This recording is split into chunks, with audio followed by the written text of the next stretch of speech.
welcome to Nequa Connection. I'm Mariam Henry, and today with us is a very special guest, Sally Kelly. It's such a pleasure to see you today. It is. So, what, in your own words, is K-pop? K-pop is really Korean popular music. It became popular in the 90s when, after NSYNC became popular in the boy groups here, it translated over to Korea. And they've made their own little version of it where there's 2 to 12 members usually. There's boy groups, there's girl groups, and they don't actually have a band, but they do have singing and dancing. And I think they have so many members so that when they're dancing, it lets the other person have a chance to breathe. That person sings a little bit, then the next person. But it's fun, it's light, it's pop.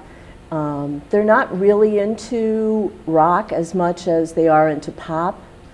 They have hip hop in their music, and they also have rap usually. There's always a little bit of rap in it, but it's fun.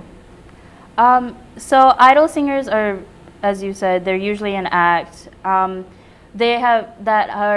They're usually signed to 1 or 3 Korea's biggest management entertainment labels.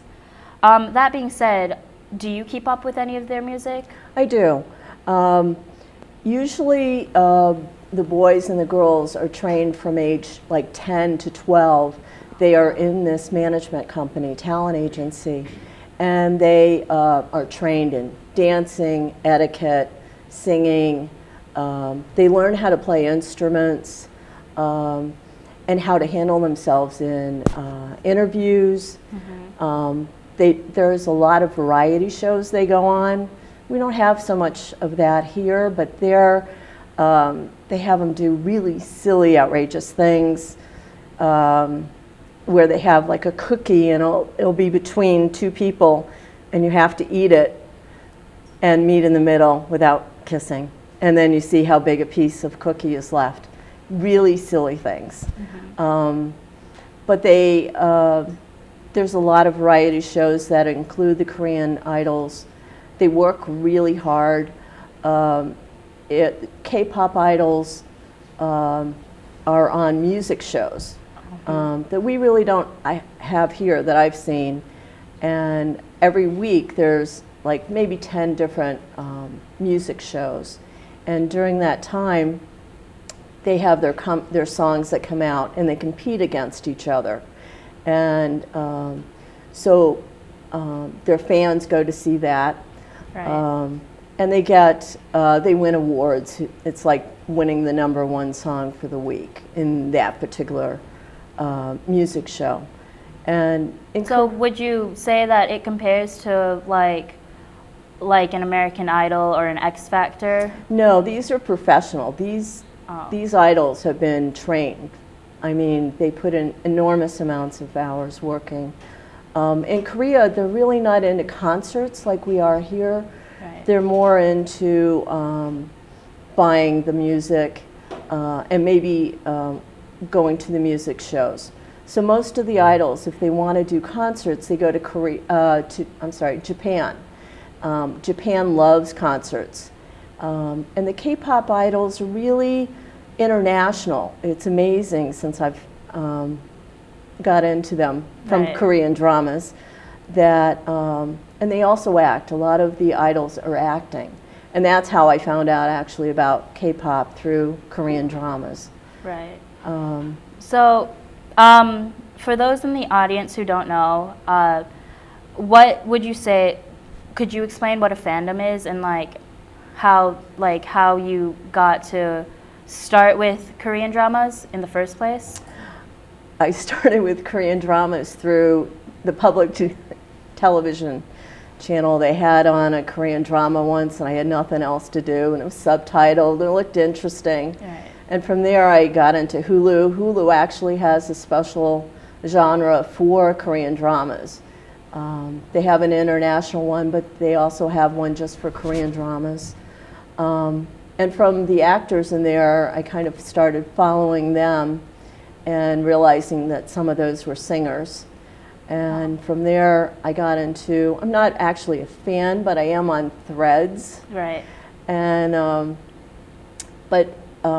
in Korea, they have a real problem with fans. They have them, they're called saesangs, and they actually are stalk the idols. And it's amazing what they've done to them as far as stalk their families and things like that.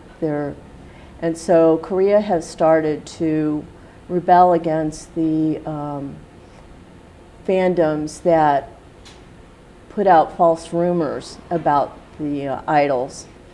Idols are just the singers, and so they're actually taking them to court now to stop it.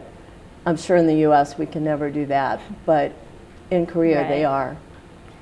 So socially, we have two very different cultures. Obviously, like Korea is would you say that they're still very cultural in that aspect? Like for like America, we're called the melting pot. So what do you think are the difference? What is the difference between like our culture and Korean culture? There's many differences. They're very respectful. Between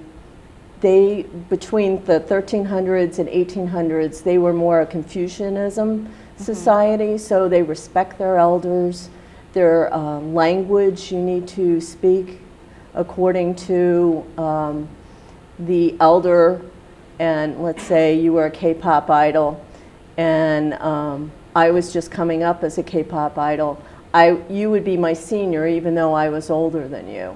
Right. And so there's different ways of speaking regarding your status and your age. Age is very important in Korea. If you were born in 91, they would consider you a 91 line, and those would be probably your closest friends. Right. And then, but Korea is kind of interesting where when you're born, they already consider you 1 year old. So everybody in Korea is 1 year older than they would be here. Oh, wow. So that would be the honorific system? The honorifics is, yeah, they have actually just not, it's a pattern of speech that they have. There's formal, and there's 7 different layers of honorifics. And I don't know them, but I know there is, because they'll say, you know, if you had a boyfriend, he would be your oppa. Okay. If he's older than you. And well, it looks like we have time for one last question. So I heard that you were recently adopted into the Henry family. I was.